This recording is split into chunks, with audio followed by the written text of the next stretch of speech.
Welcome to this GEOINT 2023 lightning talk. Today we'll be discussing optimizing your GEOINT workflows with compression. My name is Newel Hirst. I'm a machine learning consultant for Amazon Web Services, Professional Services in the National Security AI and ML practice. Thanks to my colleagues Joe Fahimi and Justin Downs, who researched and helped prepare this presentation. To begin, why compress satellite imagery? Remote sensing imagery is rich with data. It can contain multiple bands of data at high resolution.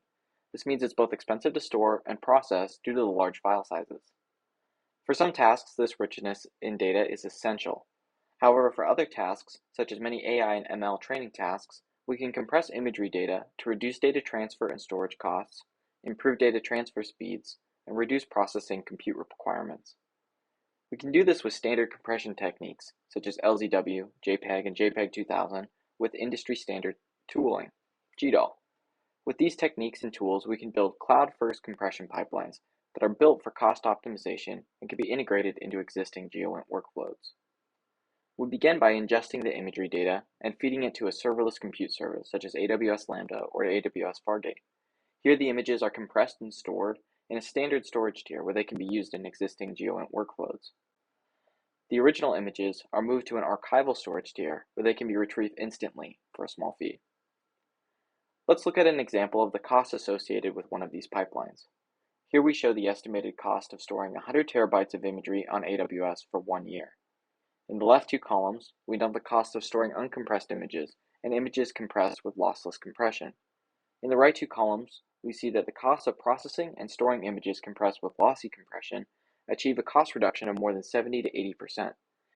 These costs also include storing the original uncompressed images in an archival storage tier and the associated compute. Let's discuss further the downstream tasks useful for compressed imagery. As we noted previously, one of the primary drivers of these techniques is in AI and ML training. Our initial experiments have shown that the models trained on uncompressed imagery do not have significant differences in performance when compared to models trained on compressed imagery, so this will be the subject of continued research. Additional tasks could include land cover classification or change detection, where analysts and models are looking to recognize highly discrete differences or significant changes in an area over time. These tasks do not necessarily require significant resolution in the imagery. Finally, we see benefits in education, GIS application usage, and analyst activities, where downloading and viewing a large quantity of files more quickly is more important than the resolution of the images. Remember that a proposed compression pipeline would store the images in an archival storage tier where they could be retrieved for a small fee.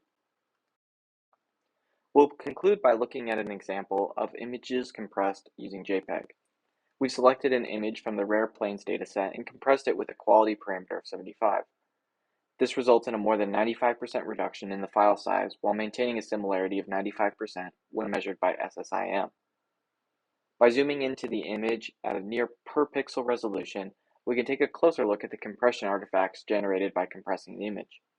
Note that despite the minor banding and boxing in the image on the right, the visual quality remains relatively unimpacted, meaning the images could be used for low-risk analysis tasks. When we reduce the quality of the image compression even further, we see additional banding and boxing on the images. Despite this, the resultant images can still be used in many ML-related tasks, such as image tagging. For further reading, we encourage you to check out the 2 blog posts that we've written on the subject, which are listed on the slide. Thank you for watching. If you have any questions or would like any further information, please feel free to reach out to us at our emails listed on the slide.